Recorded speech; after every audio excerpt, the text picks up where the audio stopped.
and they are not involved. We will work with the National Construction Authority to make sure that the regular inspections on site, they follow through to make sure engineers are involved. And we have regular filing of the findings on site on a platform in NCA, so that then we can follow the trail of the design, supervision, construction, and completion, so that then the building can be issued with a certificate of occupation. So as a practicing engineer, I know corruption is playing a big role. And just today I was talking to colleagues telling me that here at City Council, Nairobi County, it's very difficult to get approval done. You are forced to pay bribes. That is unacceptable. And I'm calling upon Governor Sakaja that you need to streamline the approval process in the county, because our engineers are suffering. They are submitting their drawings, and your officers there, they are not interested to do their work correctly. And you are going to work with the counties, we are going to work with the national government, we are going to empower the Office of Chief Structural Engineer so that they are able to issue regulations within the industry. So you're talking to a practicing engineer who knows where it hurts, and I'm glad I've been here, discussed this matter again and again. Of course, probably you're even quoting me, because the last time I was here, we were discussing this with Safrino Tieno.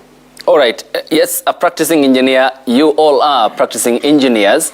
And isn't it then damning when the National Construction Authority in its report also highlights that in some of the cases, you talk about failure and collapse in the streamlining processes and the regulatory framework, and you have been practicing all this time. Yes, you are seeking the highest authority at the Institution of Engineers of Kenya, but what have you done as your level as practicing engineers, starting with you, Engineer Grace Kagondu, to highlight some of these issues, not necessarily because you are campaigning for the presidency, but because professionalism calls for it, and highlighting of such problems calls for it, because you talk about Nairobi and the number is 33 buildings that have collapsed. That's a lot. That's a huge number.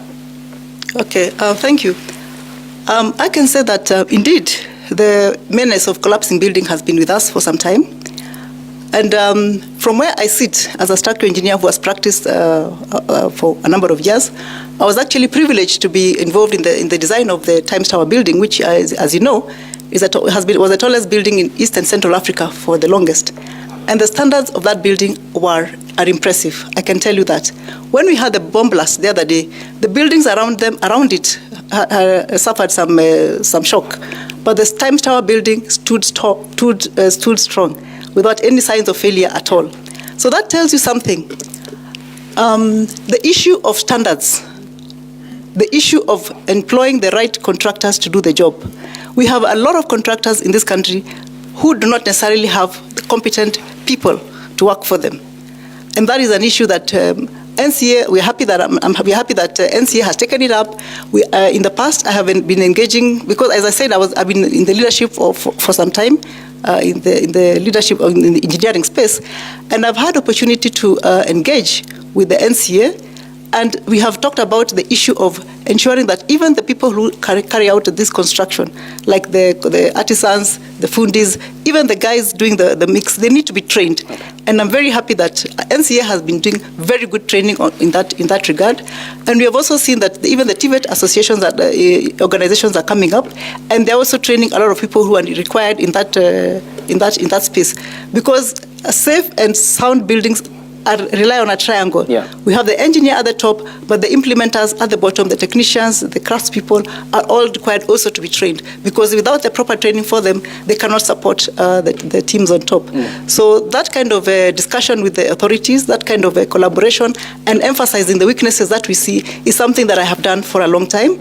And I will continue to do through the mentorship program that we do, through the roundtables discussions that we normally do with the agencies like NCA and also other regulators like IBK and NHC, because we are all in that same space. Without that collaboration and discussion, even with the county government officials, they will not understand where we are coming from, and they will not be able to adopt to what is required to be done. Okay. Engineer Kiteme, when you talk about interagency cooperation, which is very key, talk about the National Building Inspectorate, the county governments, the National Construction Authority, and it's concerning, is it, when, for example, the National Building inspectorate covered 14,895 buildings. A majority of that, more than 80%, 10,799 buildings are unsafe. And it added, the National Construction Authority, that these unsafe buildings or structures are dangerous and will eventually collapse. This is a red flag that must be addressed.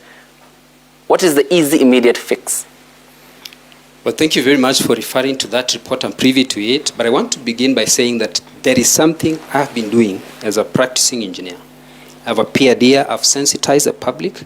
I have been involved in development of the building code, which is a legal framework to continue to tighten the gap.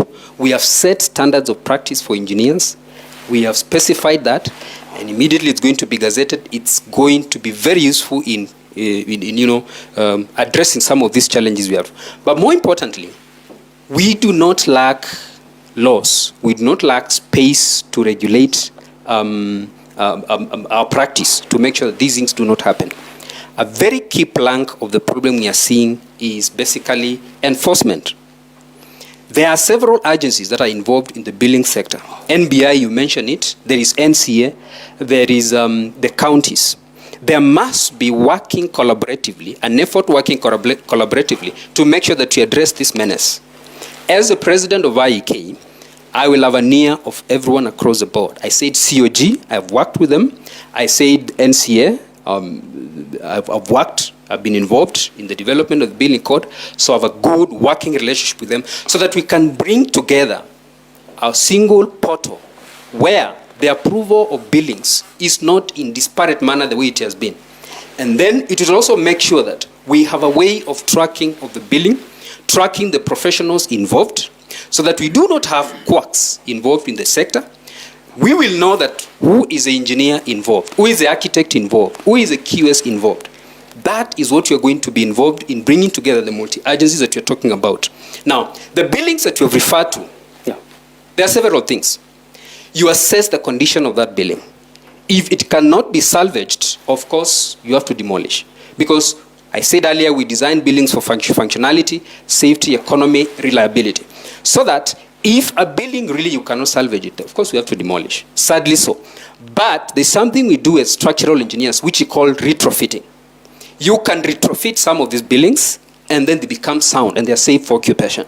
So they're about over 75%, and we know that professionals are involved only in about 20% of the development that you do. So our engagement, of course, to make sure that users understand. And it's very important, you, as someone who is going to get to move into a house, to ask for the developer to give you certificate of occupation, to show evidence of how that building was constructed, the designs and all that. So that then it is evidence, prima facie, that this building is safe for you. And so we will continue engaging the public and tell them, if you see a building that is lacking this paperwork, then you need to petition the authorities.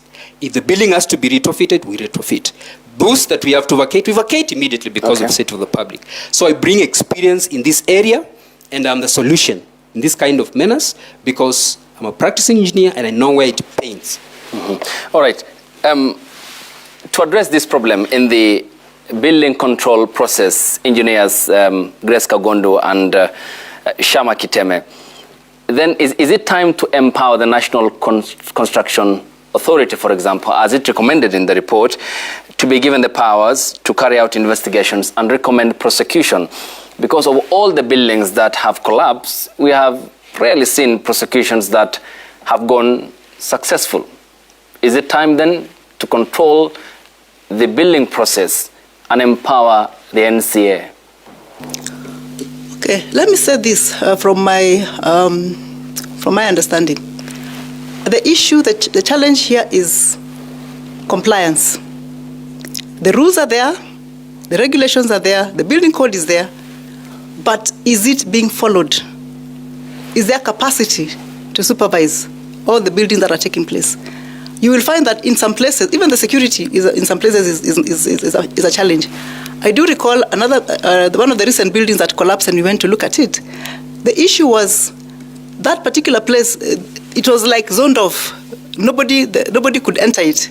Yeah, the developers were able to proceed with the development. The NCA had gone to the site. Yeah. They had marked this building with an X, meaning that it needs to be demolished and it should not proceed. But the moment they were out of the way, the construction continued. What does that tell you? There is no capacity to ensure that what has been marked as not to be demolished or not to continue, there's no way of ensuring that that particular building does not continue to be constructed. So there's an element of capacity. So I think what NCA, in my view, needs is actually to be empowered to have more capacity to be able to ensure compliance with the rules and the regulations that they have set in terms of the standards that that developers should follow in putting up their buildings. In terms of the prosecution, I think perhaps that will be maybe the next level. But I think if they were empowered enough to do to ensure that the compliance is being followed by the developers, I think that will be the next a good step.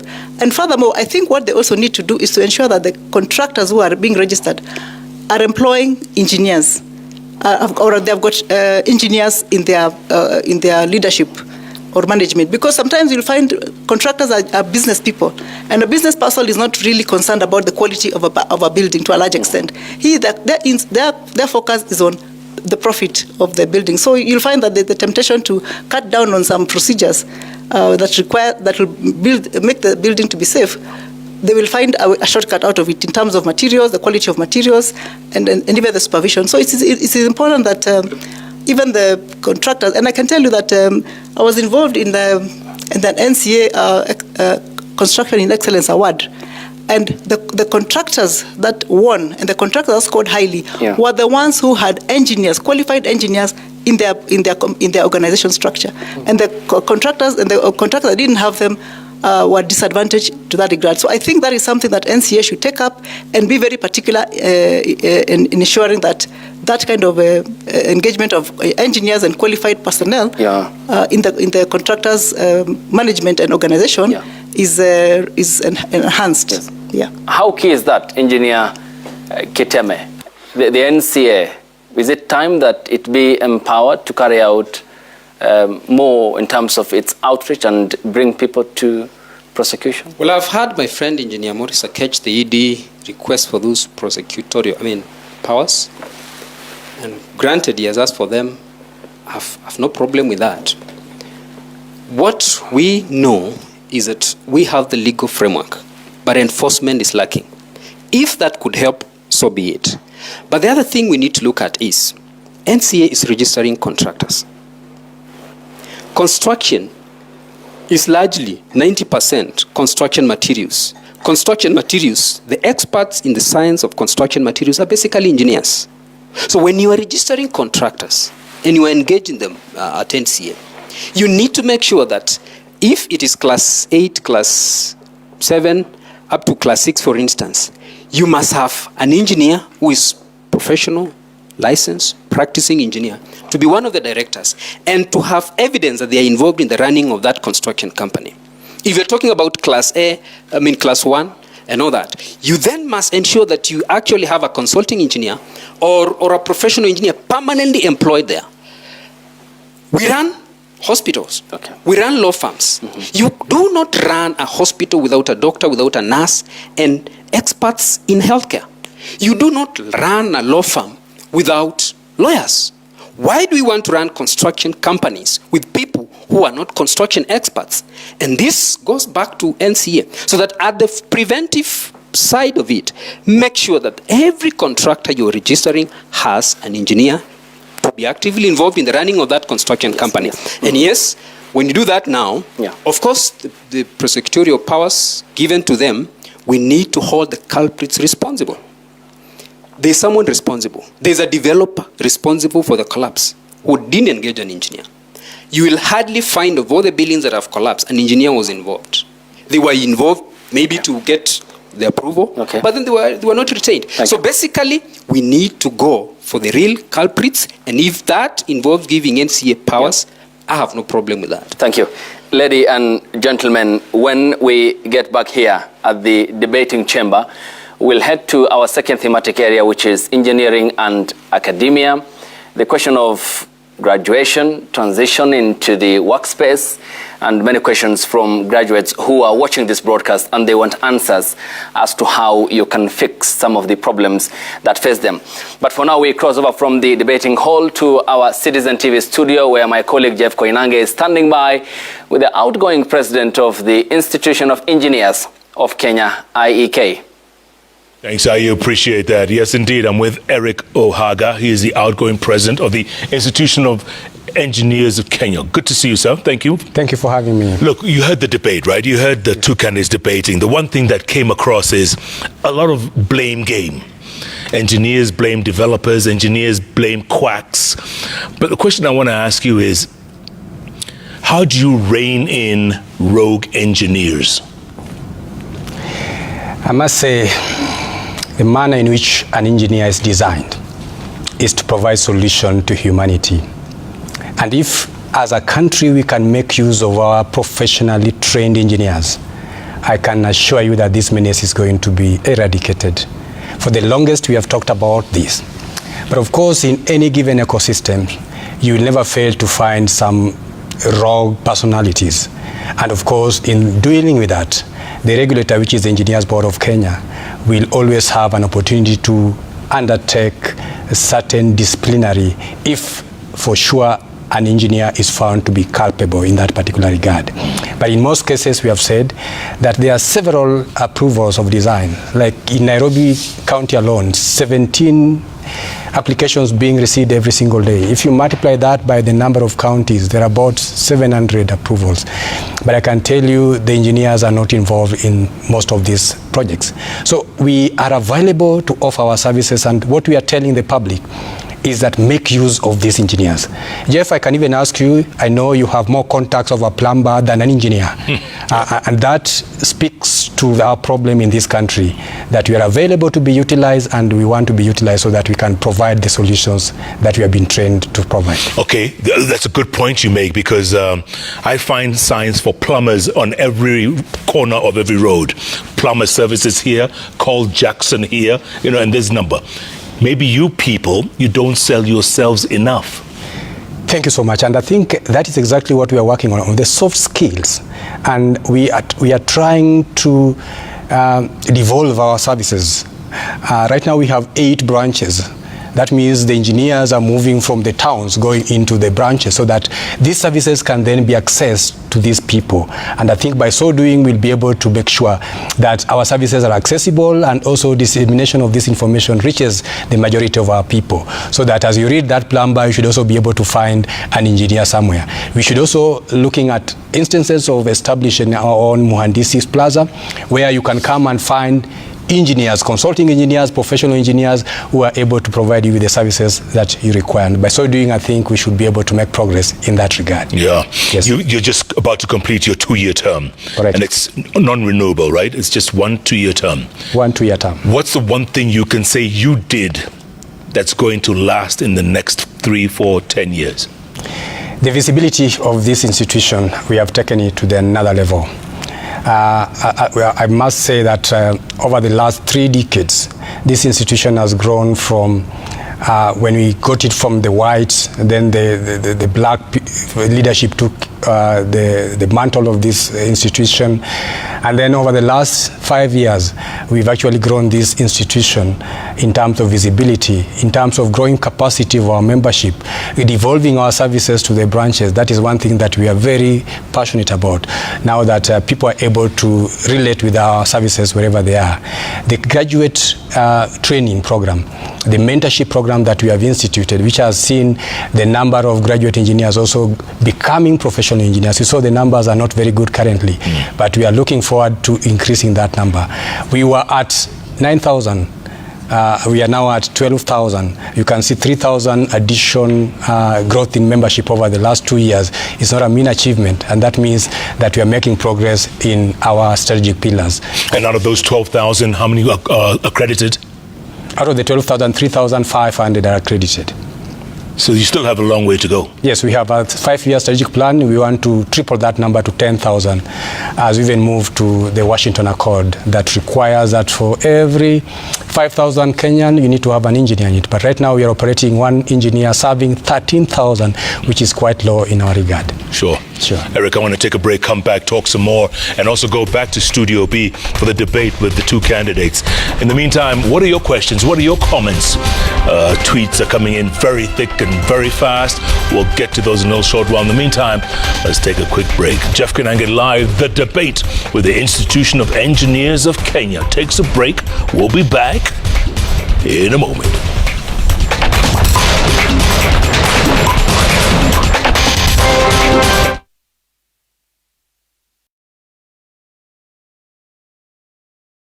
Embark on a journey into excellence. Step into a world where our customer-friendly staff isn't just knowledgeable, they're your partners in making the right choice for your dream roofs. Listen to the stories of our satisfied customers. Royal Mabati is the best. Na bei iko sawa. Na quality iko poa. Royal Mabati Factory. Excellence redefined.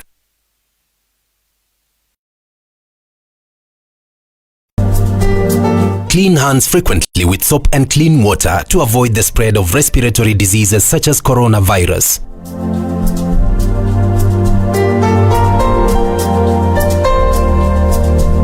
Dettol soap gives you protection. When it's cold, germs are transferred in different ways, and Dettol soap's germ defense protects you from up to 100 illness-causing germs. Be Dettol sure.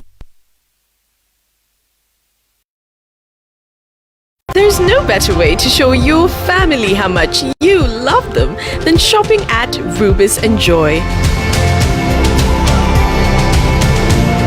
Now, with over 100 Enjoy stores countrywide, Rubis is here to make your life's journey better.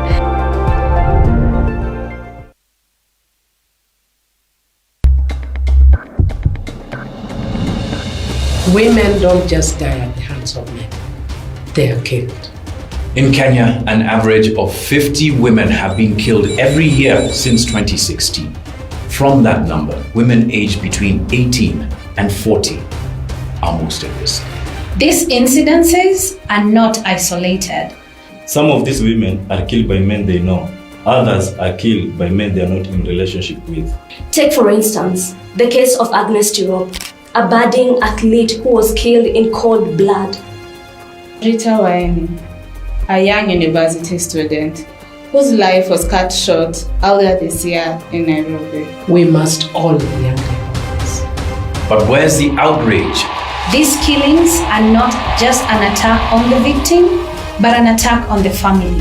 The very family you sought to protect, Mr. President. It is time to decide a national crisis in Kenya. Be your sister's keeper.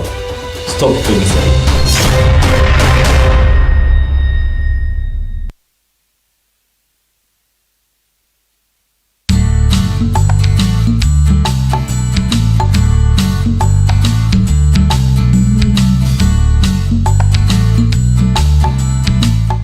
You do your best out there, let us do our best in here with the disinfecting power of Jake. Jake, your family's guardian against germs and COVID-19.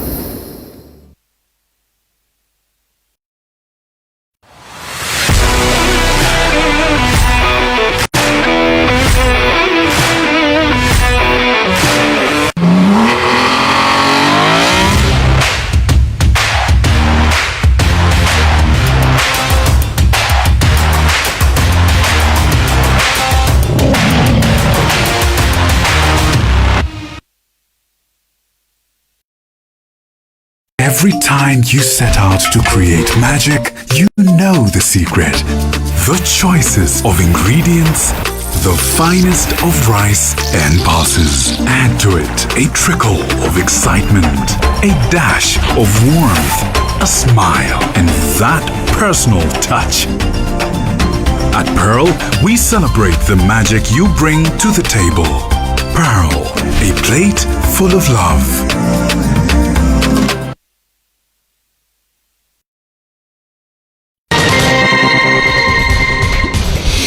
And welcome back to Jeff Koinange Live here at Citizen Television. A gentle reminder just to let you know this edition of Jeff Koinange Live is sponsored by the Institution of Engineers of Kenya. We're having a debate here. They have a presidential debate next Thursday, the 21st of March. So we have a split screen here. I'm here with the outgoing president, Engineer Eric Ohaga. And right on the other side in Studio B, the debate studio, my colleague, Ayub Abdir Kadir, with the presidential candidates. Ayub? Yes, thank you, Jeff. Here at the Royal Media Services Debating Hall is hosting the Institution of Engineers of Kenya, and we have two candidates who have expressed their interest.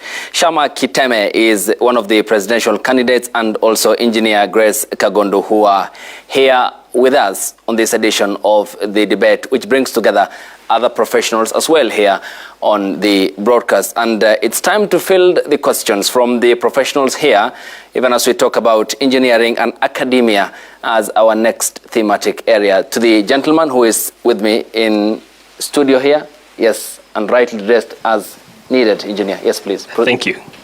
Yeah, my name is Michael Kamunguna. I'm an electrical engineer in the building and construction sector. I'm also involved in the alumni activities of my former primary school and my former secondary school. I'd like to start with an observation that I had the candidates mention the words empathize and national. Half of Kenya's population consists of children who are below 18 years old. They are suffering from schools that are dangerously crowded. They travel to school in dangerous buses. They are drinking toxic water.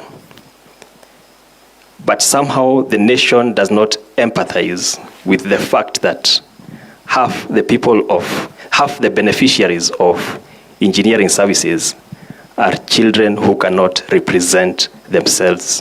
We are concerned with presidential palaces, residential apartments, but you're not concerned with the state of schools. For example, the engineering standards in Kenya state that a classroom should not have more than 30 students, but the government is loading as many as 80 students in a class. As the president of the IEK, what will you do to sensitize the president of Kenya to stop overloading schools? In the same way, they are stopping us from overloading our vehicles. Thank you. Thank you. Yes, the lady. Thank you. My name is Engineer Yvette Olende. I'm from the Association of Consulting Engineers of Kenya. My name is Engineer Yvette Olende. I'm from the Association of Consulting Engineers of Kenya. My question is, to the two candidates, what in your proposed manifestos, how will you engage the Association of Consulting Engineers in form of partnerships? All right, to the gentleman here. Yes, please.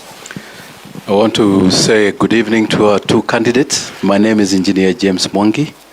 I'm a registered consulting engineer and also a fellow with the Institution of Engineers of Kenya. The question I would like to ask our candidates is to do with the engineer as a businessman. We have talked that the engineer needs to go into some of those spaces, some of them being contractors. What are you going to do to equip the engineers with entrepreneurial and business skills to open businesses, to run businesses, to create employment, and even extend it further to the informal business, which is the Juakali, to provide modern solutions for this country? We cannot be making the same wheelbarrows that our forefathers were making.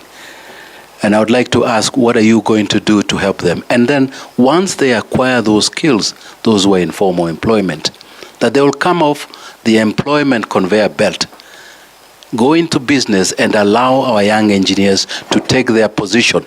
And in that way, we have good succession planning. Yes. Thank you. Thank you.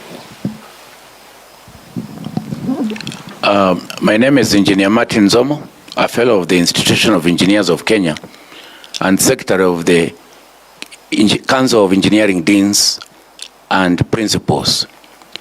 I appreciate the statements made by the two presidential candidates of the institution.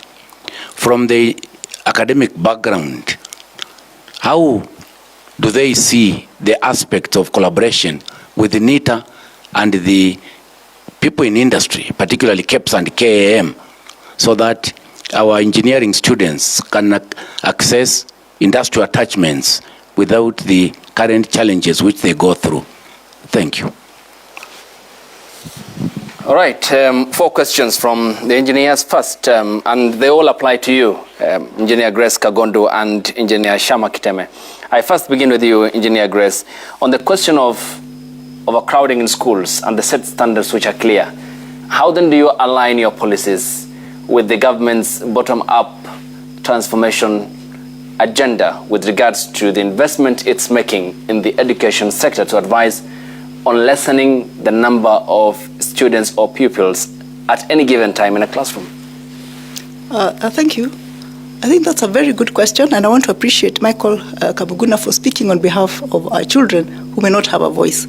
And remember, the Constitution of Kenya allows for that, for everyone to have a say in how their life should run. And so these children who are below 18 years old, who do not have, who end up being in crowded schools and also experience safe roads, I believe that as the president of the Institute of Engineers of Kenya, one of the important things I will do is to spearhead conversations with the national government. I was very instrumental in ensuring that in the last conferences we were able to bring, the conferences were very vibrant to the extent that we were able to bring on board as chief guests the CS in the convention of 2022. Okay. And in the last conference of 2023, we were actually graced by the presidency in form of the Deputy President, Honorable Rigathi Gachagua. So in that regard, I know that we can be able to continue engaging in that sector and emphasize to them findings of the kind that he has pointed out, that it is probably time as we increase, because the population is growing and the number of students that need to go to school must be taken care of. So I believe the way forward is to expand the classrooms. And the engineers are available to provide the expertise that is required in the expansion of these schools so that they're built in a manner that is safe, the planning is conducive for learning, and all the advice that the experts can bring on board is brought on board. At the end of the day, we want schools that are well constructed in terms of even amenities for the children to grow, so that it's not just academic. They're also able to enjoy the facilities like games and clubs, so that they can also be wholesome in their development. So I think it is high time to engage the government in proposing that, so that the facilities are adequate for the number of pupils, because we cannot reduce the number of pupils. That is a factor of the growing population. All right. As an experienced engineer then, still on this, because it calls for a lot of adequate attention, and this will apply to as well, Engineer Kiteme. How has then this escaped the radar of professionals like you, and then ending up with primary schools, which a majority of the public depends on, have overcrowded classrooms, lack of social amenities? Who were you advising? At what level were you engaged? And if you're concerned, as you do put it here, who did you engage to seek answers? Because the Education Ministry has more than 28% of the national budget in this ongoing financial year. There isn't inability of the funding. But at what level were you engaged and your advice sought? And did you give the right prescription to the problem? And I want to say that one of the reasons why there's need for us to engage more at that level is precisely because of what you've pointed out. There are very many aspects, not just in the education sector, that need the intervention of IEK to educate and advise at that high level. And that is why we are actually advocating as IEK, and I'm going to spearhead that we have a representative from the sector, a professional engineer, as the top advisory council of the government, so that when they are rolling out policies like this, they bear in mind what it is what is the impact in terms of the facilities that they're talking about. When they talk about increased enrollment, what does that really imply down the road? So that kind of awareness, when we have got an engineer, a qualified engineer at the table, those kind of concerns will be brought on board, and you will not find problems running. You're trying to catch up with the problem down the road. So advocacy and engagement with the national government is something that we are going to leverage on to change the narrative going forward. And I want to say that in the schools that have been involved with in the construction, because I've also been involved in the design of schools, the standards were maintained. And because when you're designing a classroom, you design a certain number. You know, the capacity is a certain number. So the moment you extend the number of pupils in a class, you're actually compromising even the learning itself. So it's very important that the ratios of students to the available space is maintained. Engineer Kiteme, this problem, if we are to prescribe the medication, you will be part of those who will be taking a part of the blame, is it? Because our institutions are wanting, given that the overcrowding in schools that Engineer Michael pointed out, which is just a microcosm of how the deficiency of this problem is in terms of magnitude of other institutions. How do you address it? I appreciate Michael because of this question about our children in schools. Now, buildings involve many engineers. They involve structural engineers, they involve mechanical engineers, they involve electrical engineers. We have all these engineers in IEK. We will be involved deliberately with all professional engineers so that as we engage the government, we enforce and we communicate the standards. When you talk of toxic waste being released, because this eventually pollutes our water, and we have children who are exposed to, health issues. So we will involve all engineers who have expertise in this area. And we have wastewater engineers have practice in that area, as well as structural engineers. We have mechanical engineers. We have electrical engineers. So we will have all these involved so that then we can appreciate the holistic aspect of the buildings and the classrooms that we are supposed to do, even as we expand. I am involved in schools. The other day I was in Lenana School. Next Saturday I'll be in Makueni. I am involved with teachers in the development of infrastructure. I'm a member of my alumni, Mutito Boys.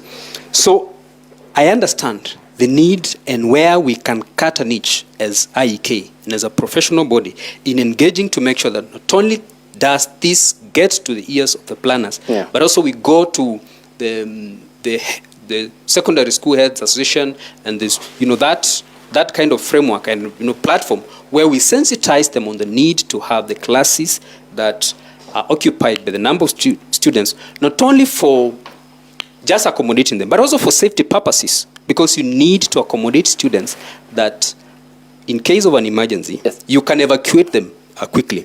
So my involvement will be at the level of one, the decision makers and policy makers, but also the actual implementers, which I'm really in touch with. And IEK has to be relevant to the common mwananchi, and that is where we are going in our advocacy efforts. Yes, thank you.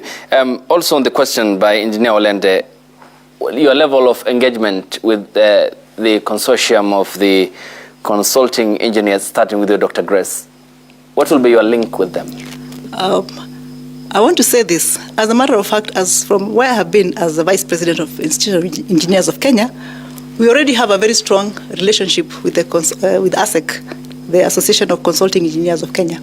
So as the next President of Kenya, of IEK, I will enhance that collaboration so that we are able to develop our programs to benefit the engineers. Remember that all the engineers who are members of ASEC are also members of IEK. So when I take care of the membership of IEK, I'm actually taking care also of the membership of ASEC. And the ASEC, I would say, is the business angle of engineers, because they do, most of them are consulting engineers. So the important thing to do is to pursue opportunities for consulting engineers.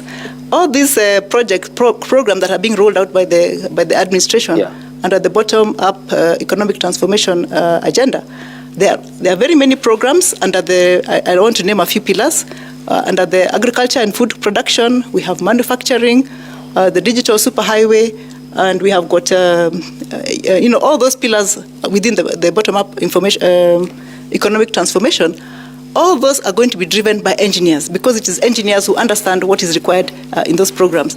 And within that, within those opportunities, within that delivering of those projects, we are going to need the expertise of these consulting engineers, and that is why I'm going to spearhead the involvement in those projects. That the expertise that they have with them over the years. When I'm talking about the entire discipline, we are talking about the agricultural engineers, the civil engineers, the water engineers, the entire spectrum of consulting engineers, because they are there. We have got ASEC, the register of consulting engineers in ASEC is very broad-based and can actually accommodate the expertise that is required to drive this country forward. Engineer Kiteme, on the question by Engineer Mwangi behind me, engineers as businessmen, equipping them, how do you achieve that? Thank you very much. Engineer James Mwangi is a senior colleague. In my manifesto, there's a pillar I've called empowerment. This pillar, we are focusing on all IEK members, from students to graduate to corporate to fellow. We will ensure that we support enterprise development. We will ensure that we have programs that equip our engineers with the entrepreneur skills. We are going to look for partnerships. We hosted a delegation from Egypt the other day and Jordan. I've been talking with business partners from Italy and Poland. They are interested with partnering with Kenyan engineers in curating projects that are going to address problems that we have in this country. So we are empowering our engineers with knowledge and partnering them with players who have the money, but they don't have the technical know-how, the venture capitalists, to make sure that we build our consulting firms to be international standard, and we are equipping our engineers to make sure that they take up this space. We have seen EOIs send out that are restricted to nationals of other countries. Well, we know we have laws in this country under PPADA where 40% local content is required to be enforced. So we will work to build the capacity for engineers and give them the wherewithal to strengthen their businesses and to enter into partnerships where implement projects within the framework of the law.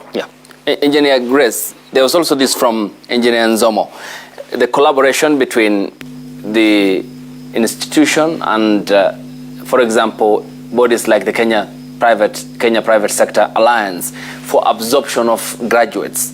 How key is that in ending the periodic problem of graduates who are engineers but have no place to hook on in terms of employment opportunities? What will be your level and degree of engagement?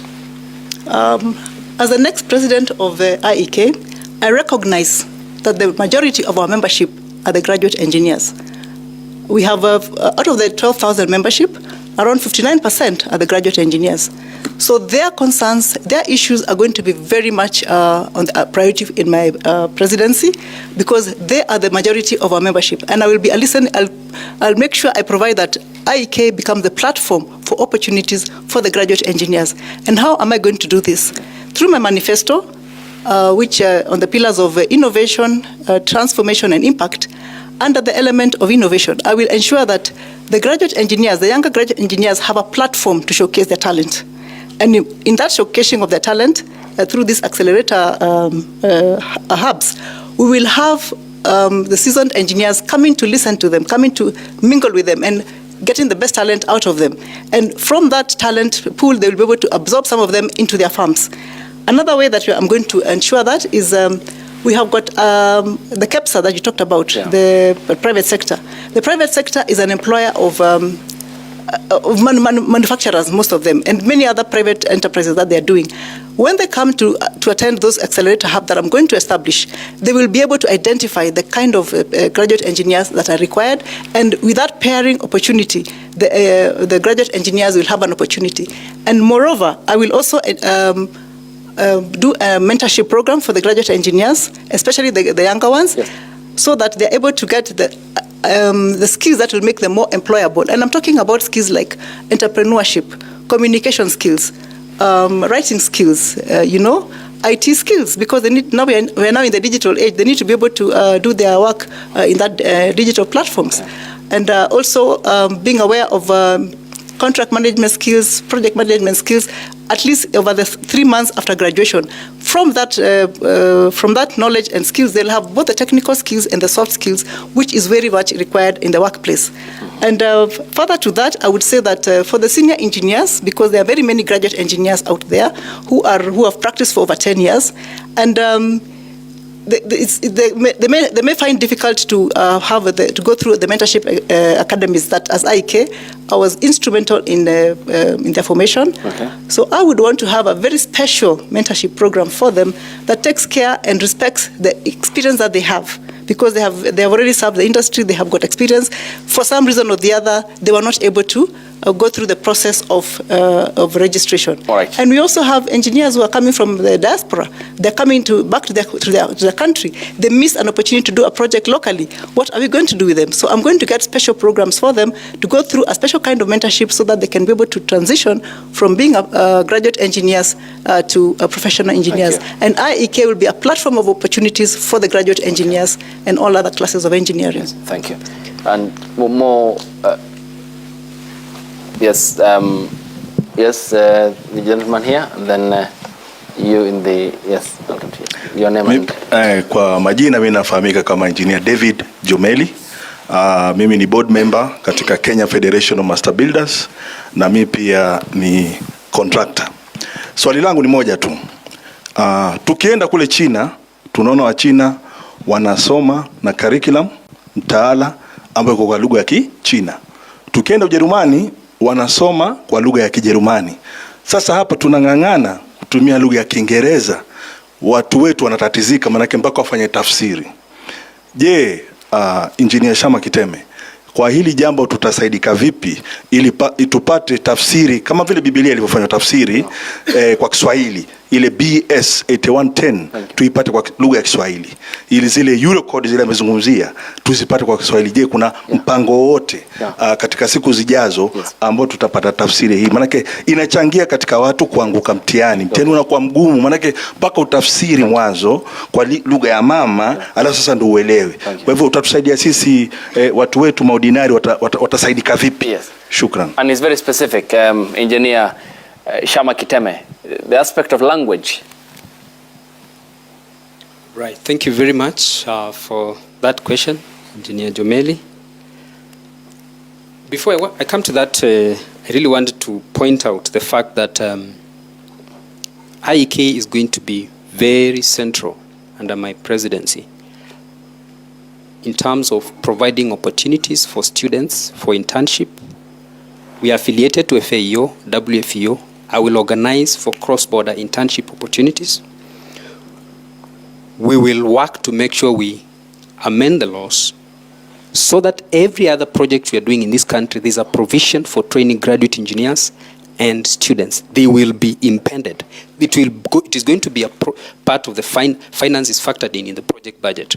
But to the second question from my friend, Engineer Jomeli, swala mzuri, Kiswahili ni lugha la taifa, both national languages, Kiswahili na Kiingereza.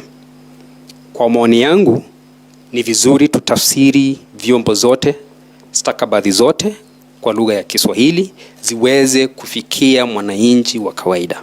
Hiyo nakubaliana nayo, na tunaweza weka mipango tusaidie serikali kufanya hii tafsiri yote, ndio hizi stakabadhi zote ziweze kufikia mwananchi wa kawaida. Hiyo nakubaliana nayo, na pia Kiswahili imekuwa lugha ya Afrika. I think it's one of the most spoken language in Africa. And so I support that proposal because now through African Free Trade Continental area framework, we are now going cross-border. And we want to work in Tanzania, we want to work in Uganda, we want to work all over. I have practiced in Djibouti, I have practiced in Ethiopia, I have practiced in Burundi, and I know the need of us being able to converse in all the languages that can reach as many people in Africa. Okay. Yes, the gentleman on this side. Thank you. My question to the two presidential candidates. Your name, please. My name is Engineer Harrison Keter, a professional engineer with the IEK and a corporate member of the Institution of Engineers of Kenya. And my question is on unemployment. many of our engineers suffer from unemployment. They are not able to get jobs. I would like to hear specific actions that you will take in your presidency to address the aspect of unemployment in the space where Kenya has become a net consumer of literally everything. Our discussion have largely gone around collapsing buildings, which is a very important matter, I accept, but largely civil engineering perspective. All the other engineering are not being mentioned. In your manifestos, in your plans, elaborate what plans you have for all the other engineering specs in this country. Thank you. I begin with you, Engineer Grace Kagondu, the aspect of unemployment, and the number keeps on growing. Indeed, the number is growing, and it's a concern for me as a president of the incoming president of the Institution of Engineers of Kenya. That is something I cannot run away from. It is a reality, and I can tell you that the best way to go about it is advocacy. I do remember, because I've been in this space of advocacy for some years. Some years ago, we had students. I would interact with during the mentorships. I came across students who were crying and saying, "I have got my degree, but now I realize it's not accredited. I cannot find a job." And it was a big cry. And through the advocacy efforts, I remember organizing a very big engagement with a very big event where I had the regulator on board, and the regulator was on board. And from then, and they had the voice of the students, and they were able to engage in that particular way. And I think when you have that advocacy kind of platform, the regulator is very proactive. And today we are talking about more than 22 programs have been accredited in the last 2 years. So the regulator has really moved very well. And I want to talk about even the career week that IEK is now undertaking regularly. It's one of the initiatives that I spearheaded. And in that career week, we have got we give a platform for the student to engage with seasoned engineers, but they also have an opportunity to engage with the regulator, and the regulator is able to hear the concerns of the students from all over the country, because we have got over 13 universities currently. So when you give the students a platform to express their issues, and the EBK, the regulator is able to hear the issues, you can be able to see the kind of changes in policies and priorities that they will give that will favor the student engineers.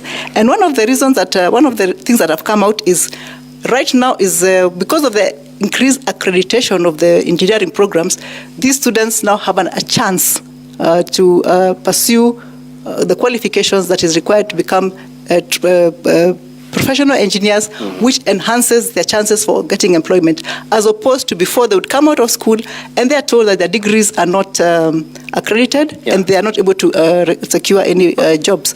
So as in my presidency, I will make sure that the IEK becomes a platform for opportunity for these students. And how will they be doing that? The space of advocacy again. The government is undertaking very many programs, as I mentioned earlier, the affordable housing programs, manufacturing. Manufacturing is a big enabler for job opportunities. So that is another space that we can lobby the government and ensure that as they expand that space of manufacturing, as they expand that space of agriculture and food production, we are able to absorb engineers, graduate engineers to undertake training in those programs that have been undertaken. And for example, in the affordable housing program, we have already engaged, I must say, I've been part of the, the Affordable Housing Forum, where we have partnered with IEK and IQSK. And the purpose of that partnership is to ensure that when the programs are rolled out, we have got our regulators, we have got our engineers on board, and in that structure, we will have graduate engineers, we'll have student engineers, we'll have professional engineers and consulting engineers. I have to pause you. I need to fix your mic, but you will proceed. Okay. Yes, you can proceed. Okay. Yes. I'll come to you. There is a problem with the mic. Engineer Kiteme, the question of brain drain. She talked about manufacturing, the need for the absorption of the graduates, but there are engineers who are going out of the country for greener pastures where they are appreciated more, where they feel they are appreciated more. I mean, if we are to develop, then we are losing even some who are in the employment space, yet they want greener pastures and they are flying out of the country en masse. It's a case of double-edged sword. Well, I want to begin by saying that the entire space of unemployment, we need to tackle it by going to what I call a productive sector of our economy. Productive sector in my agenda to engineers.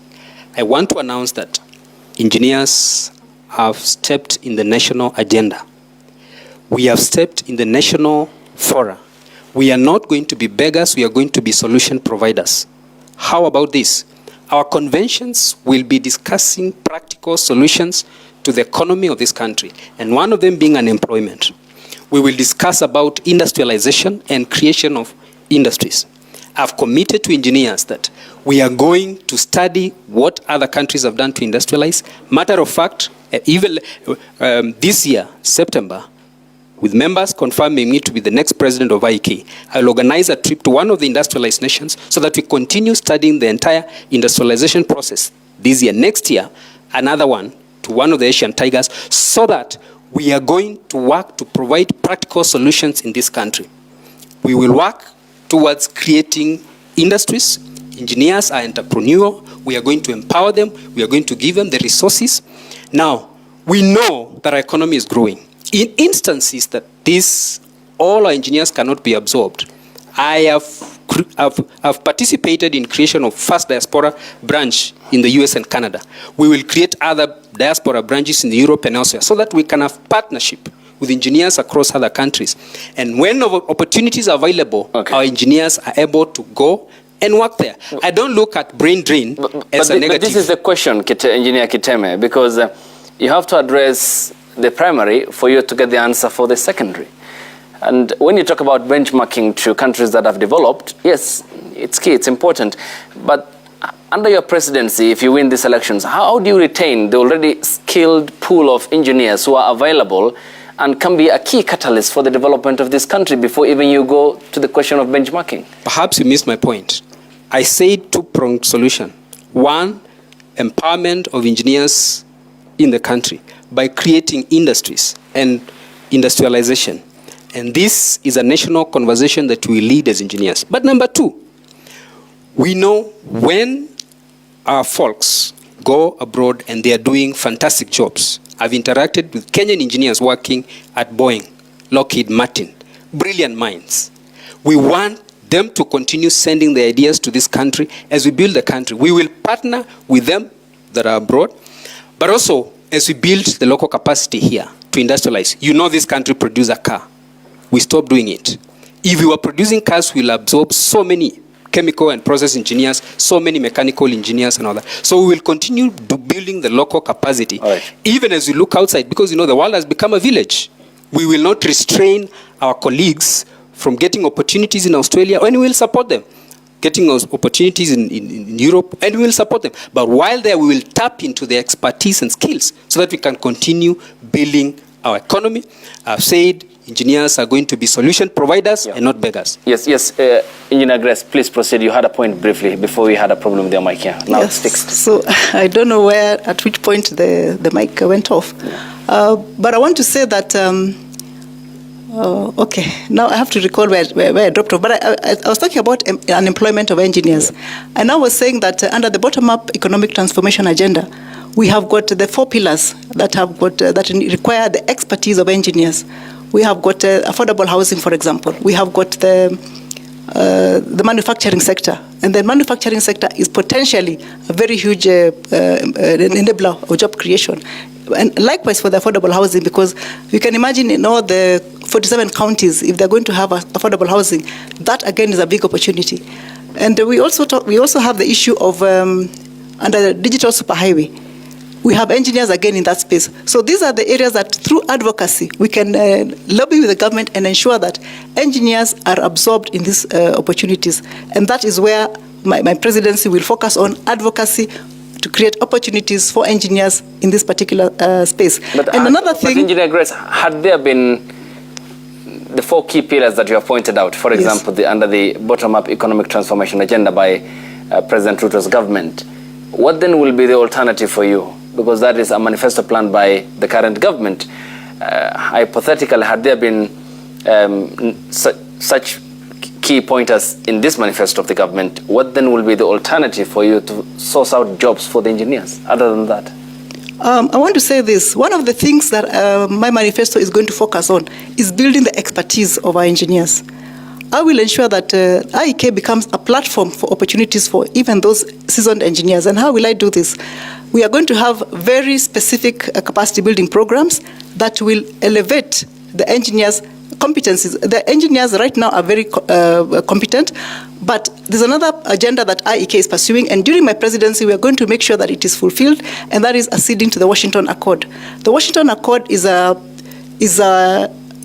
agreement among nations who are a party to it, whereby the engineers within the signatory countries are able to move around. In other words, the mobility of engineers will be enhanced, so that our engineers, with the competency and the skills that they have, once we sign up to the Washington Accord, they will be able to get opportunities all over the country. They will get outside the country. And South Africa is the only country which has, in Africa so far, which has got that ascension. And if Kenya, once we get that ascension as Kenya, our engineers will have opportunities to work in other parts of Africa, and I'll be able to spearhead that particular program by cooperating with the strategic partner who is running with that program, that is the Engineers Board of Kenya, and ensuring that we are able to keep the timelines that we want to accelerate that program as much as possible. And I believe that will open up other opportunities for engineers across the country. In the circumstance that where I'm foreseeing, where you are saying that the programs that the government is rolling out is not able to absorb all the engineers, they can as well look outside, and they will have the competency and the opportunity to do so once we sign up to the Washington Accord. Doesn't that then speak to the aspect of the engineering tourism, of getting the best brains out of the country, yet we need development? Yes, we need development, but it is still a problem. It is not a problem because as we're talking now, right now, Kenya is benefiting a lot from the diaspora remittances from our experts working out there. Okay. So there's no problem if you have got some of our experts working outside. Yeah. The country is still developing, and they will still come back home, like many experts of them have come back, and they're contributing to the economic development of the country. Okay. 2 questions. Yes, please, and then to the gentleman, and then I'll come back to the rest. Yes, please. Thank you.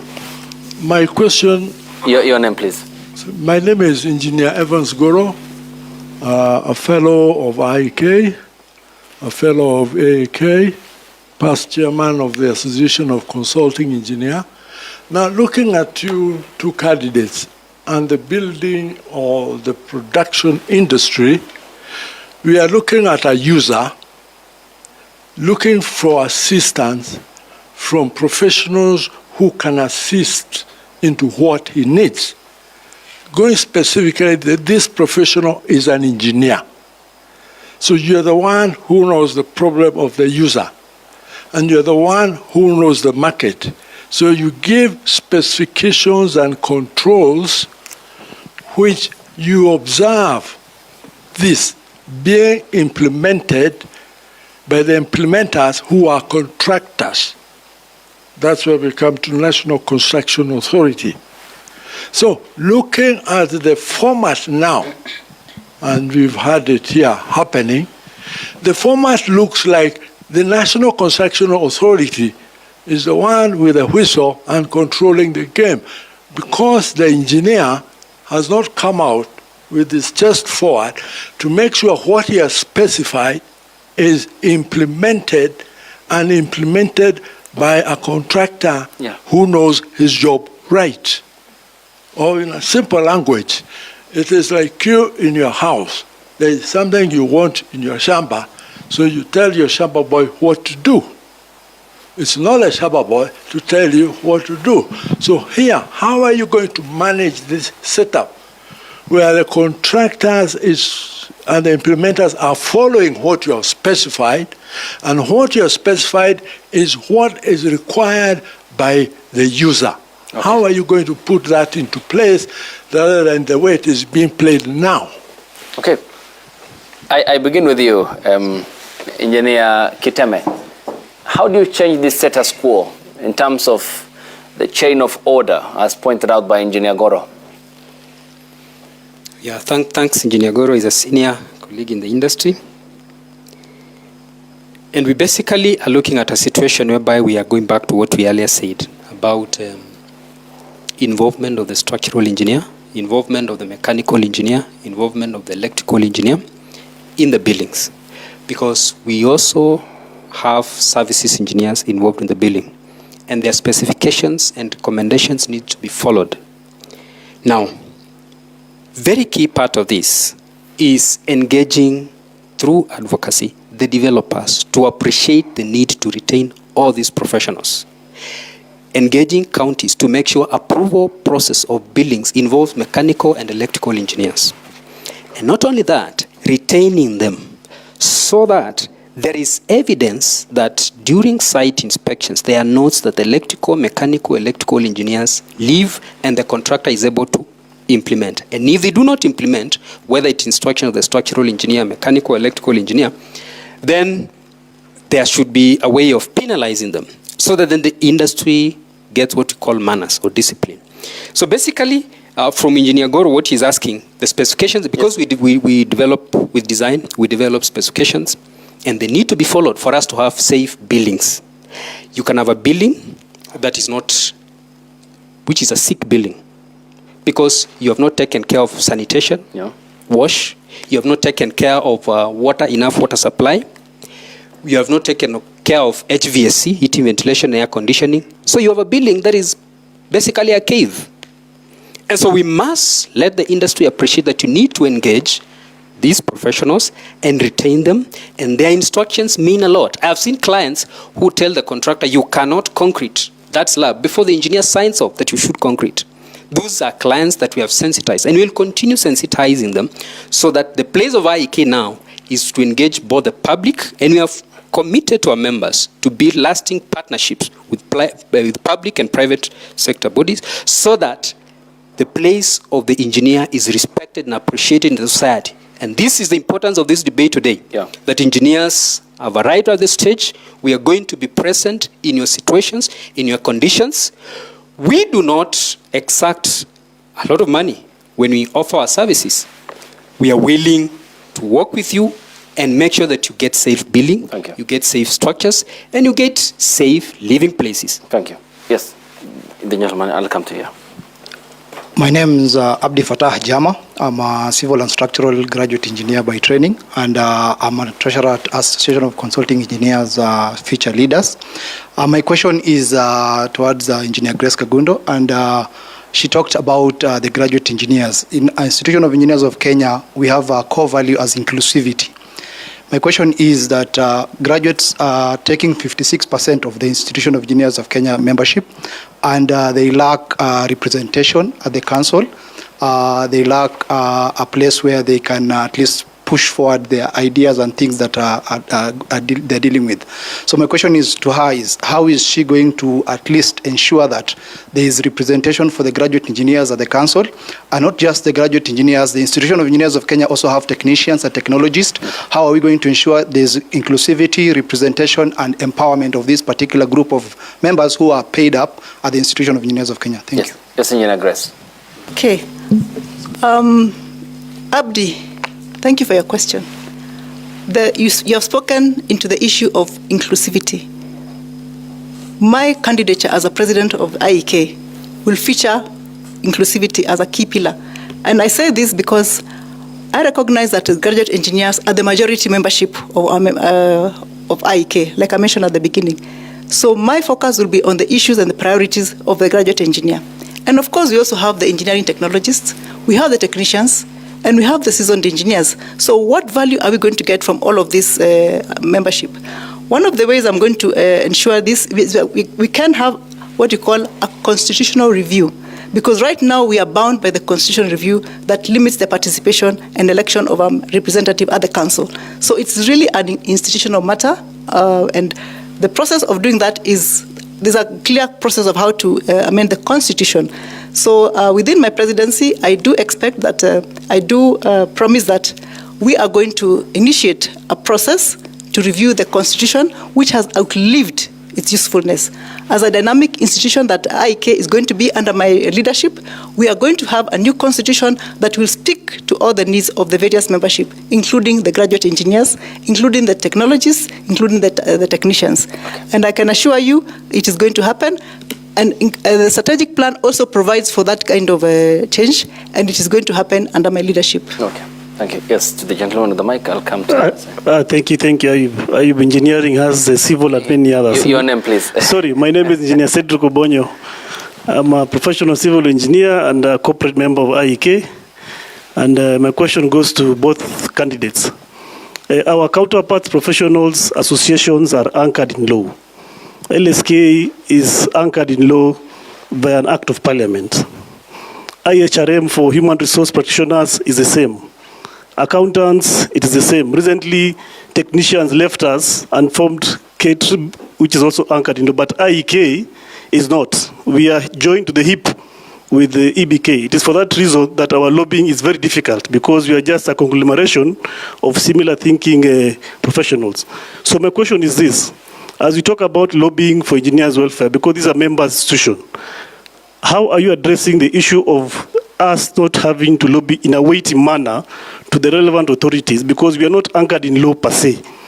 We rely on the regulator to speak for us, yet IEK is supposed to speak for us. Because if we are not anchored in law, whoever is supposed to change policy for us will not do it, because we don't have a voice for it. Yes. Thank you. To both of you, I'll start with Engineer Sharma. 2 minutes and 2 minutes to respond to that question by Engineer Bonyo.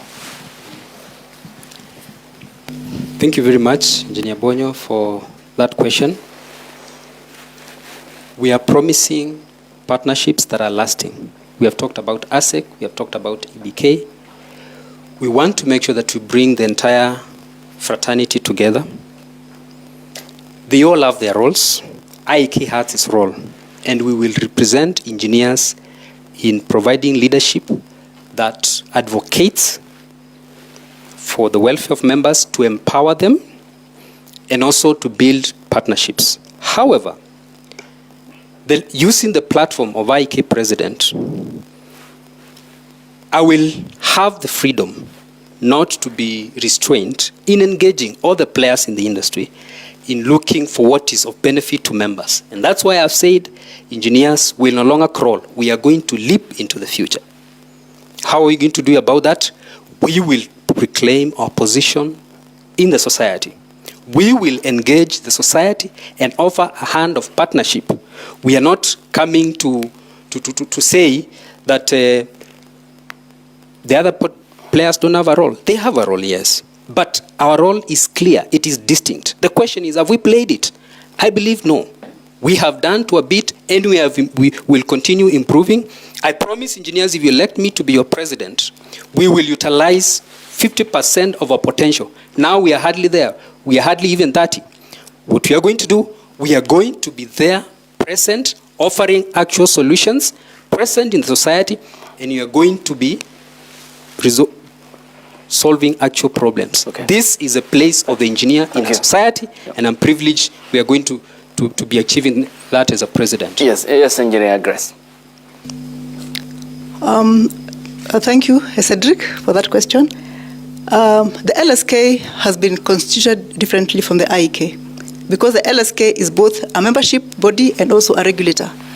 In the engineering sector, we are split. So we have got the EBK as the regulator, and then we have got IEK as the membership body. So how do we optimize this arrangement? The optimal arrangement is to cooperate with EBK as a strategic partner. So what we do as IEK, we distill our issues, we discuss among ourselves our important issues, our priorities, and then we advocate through our regulator, that is EBK, to translate our concerns into policies and changes of law that will favor us, because that is the mechanism that is in place. And that is the law that is in place, and that's the only way that we can proceed. We cannot be able to, it's not something that I can say that it can be undone in that sense. So we have to work with what we have and leverage on the partnership we have. And I want to say that at the moment we are very lucky, we are very privileged that we have got the CEO of EBK, our regulator, who is also a member of IEK, is very much available and amenable to the needs of the society of IEK because of the partnership and the spirit of, let me say, the diplomatic and relationship that we have established with them. Despite the fact that I will want IEK to be an independent body, but we will have at least a voice in that right place. And we are also very privileged because even the engineering body is centered at the Ministry of Roads, and the PS, the current PS, is actually an engineer. So again, we are very privileged because our issues can easily be accommodated. I'm talking about the scheme of service for engineers. Yeah, okay. The engineers need to have their scheme of service improved. Yeah. The entry level for engineers is not favorable. It needs to go to the next level. The career progression for engineers is not favorable. Okay. Even the harmonization of salaries, you will find that some salaries in the public sector, some agencies are paying more than other agencies. So it is bringing a little bit of disharmony, and we want that to be harmonized. I mean, those are the many things that we can do. The engineers who are not practicing, they need to get non-practicing allowance because they're also participating in engineering. Okay. We have got academia, they're producing our students. They need non-practicing allowance. So those are the areas that we can push for, and we are very lucky because we have got that collaboration that can help us pursue this agenda.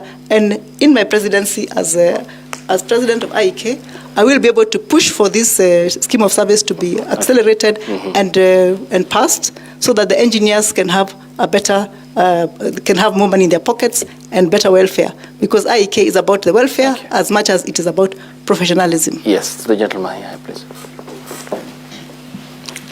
My name is Patrick Karaini Gitao, an electrical engineer, a member of IEK and EBK. My concern is that the two presidential candidates are structural engineers.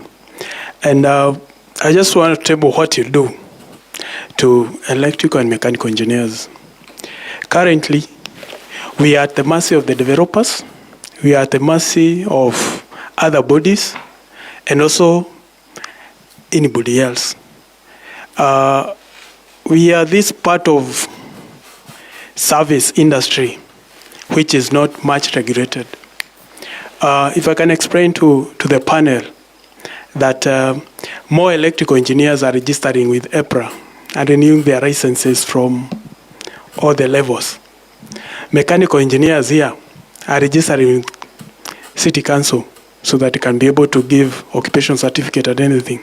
What will you be doing as our candidates, as our people who are concerned to have inclusivity, that electrical engineer will have his place in terms of consulting, mechanical engineer will have its place in his service, because we give life to buildings. Thank you.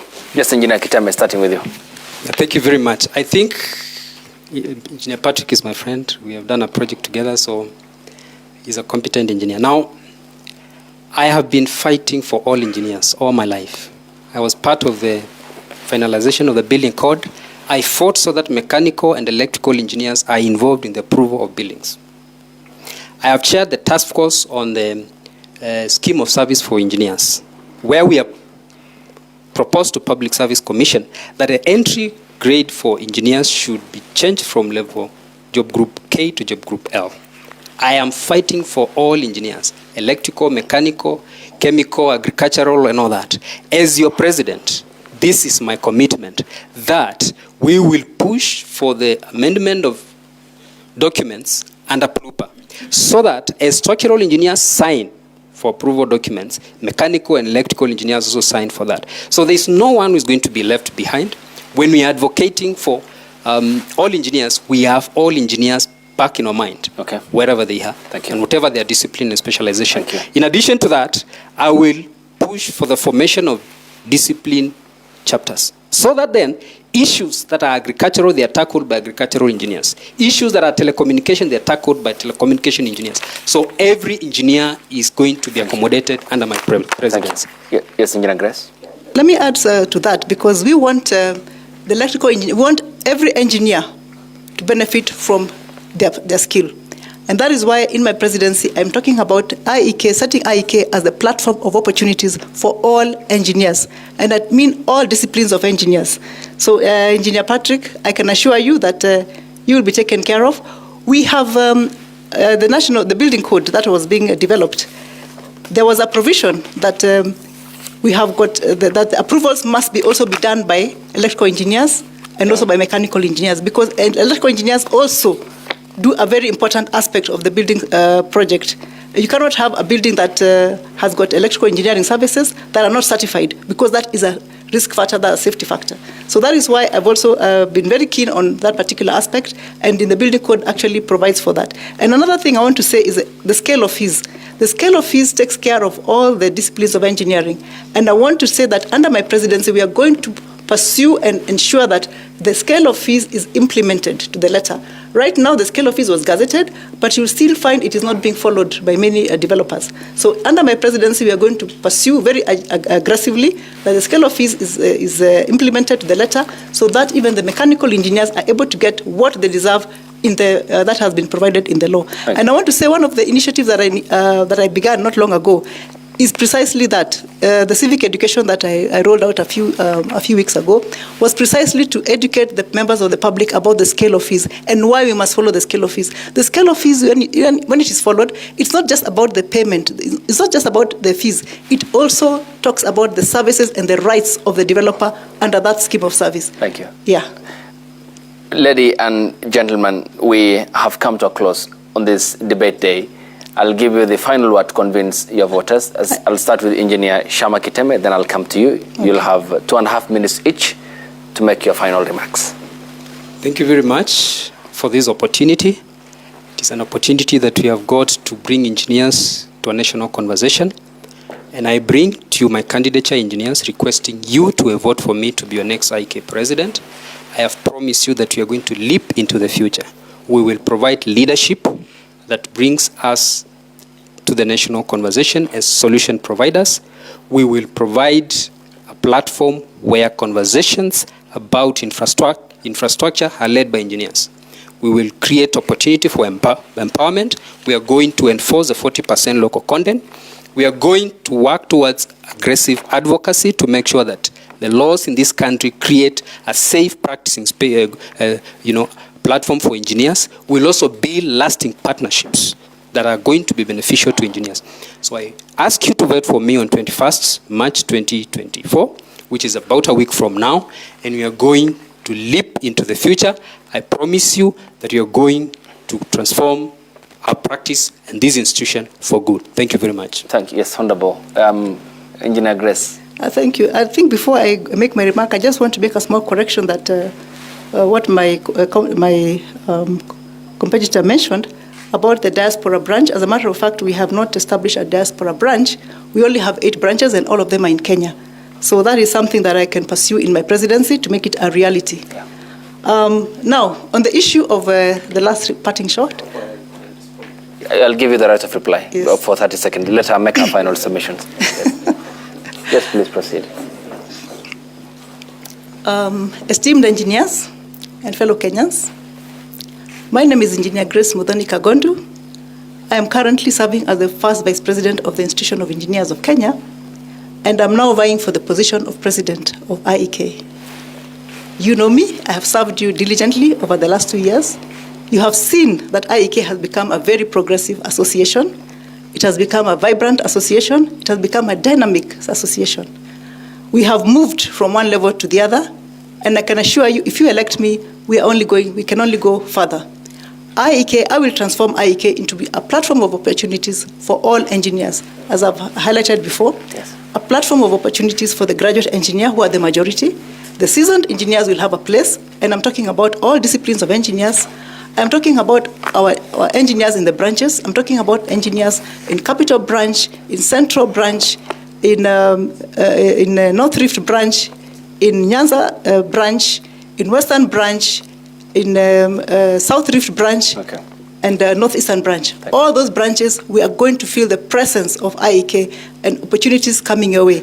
I am going to ensure that the branches get more allocation of funding, are supported in the development. The IEK is going to support, the Secretariat is going to be strengthened to be able to support the branches, and we are going to have IEK becoming a very vibrant institution across the country. Thank you. Vote for me on the 21st of March 2021, and you'll be part of making history. For the first time, you're going to have a lady president. IEK, the AAK has got a lady president. IQSK has a lady president. We have got South Africa have a lady president, and also Tanzania. We have seen NSC also recently electing a lady president. Let us see what happens when you elect a lady engineer. Asante. So let us be part of that history. Thank you. Vote for me on 21st of March. Thank you. Thank yes. you. 30 seconds. I think my colleague has not been keen in council. I spearheaded the formation of diaspora branch in US and Canada. I conducted engineers, many of them in US and Canada. And then in the process, they have had to comply with the laws in US and Canada. And that is a process we have been undergoing. It's a fantastic platform. We are going to be engaging with them as they bring on the values, that the experience they have, and they are very willing. And in addition to that, we are creating more branches in Europe and other countries. We are going to bring all engineers in the globe together. Point met. Engineers Grace Kagondu, thank you for your time. And Engineer Shama Kiteme, thank you for your time as well. The baton now effectively passes on to the more than 12,000 members of the umbrella body, the Institution of Engineers of Kenya, for the elections that are set to happen in a week's time. And it now takes the natural democratic course. And we thank you for gracing us here at the Royal Media Services and at the debating chamber. And thanks to the audience here as well, all made up by professionals from the Institution of Engineers of Kenya, who are just but a representation of the 12,000 members who will be voting on election day on the 21st of March, which is in a week's time.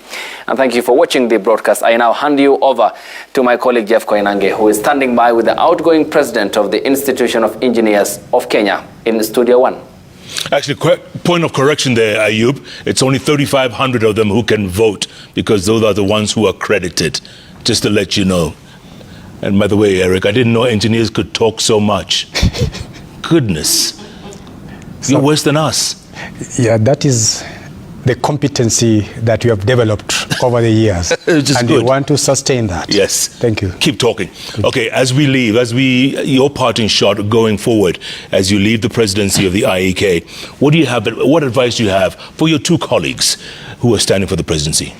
I think we've come a long way as a profession, as engineering fraternity, in terms of developing this visibility that we have seen. What we are looking forward in the next coming years is now looking at the welfare of this engineer, so that then they can be able to develop, they can be able to be motivated and to enhance their productivity. So any candidate that would be able to do that, I think, would ensure that our fraternity goes to the level that we are all looking forward to. And for sure, these two candidates, as you can see, have done very good mentorship, very good, strong candidates that should be able to give us good results into the future. Yeah. Thank you. And you, once you leave here, and you were telling me earlier on something really interesting. You work for the Nuclear Power Authority of Kenya. Yes. And we're going to have nuclear power in what? Go on. It's going to come sooner than later, actually 2034. We had planned for 2036, and we've been told it should come later than that. So therefore, we are looking at that opportunity, because energy is an enabler to any development. We are looking at developing this country and achieving the Vision 2030, and energy that is reliable, that is clean. We've been talking about climate change issues, and nuclear is a solution to that. Many people have been complaining about cost of power.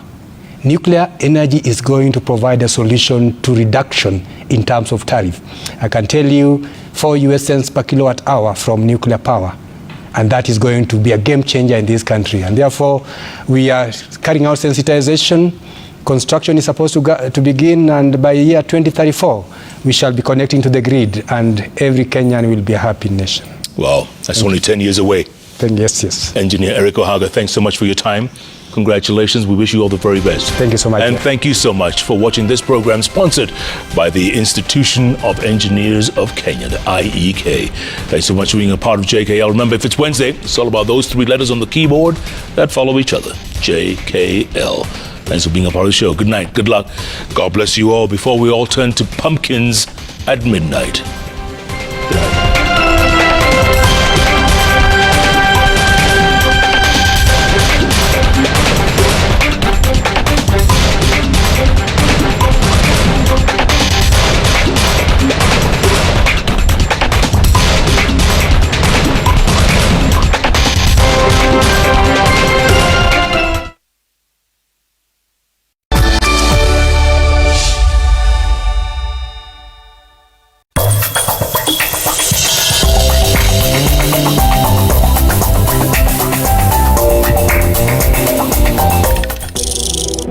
Tumia undertaker 480 EC kudhibiti mchwa kwa majengo na ujenzi, mbao za ujenzi na pia miti ya misitu. Tujenge na Green Life.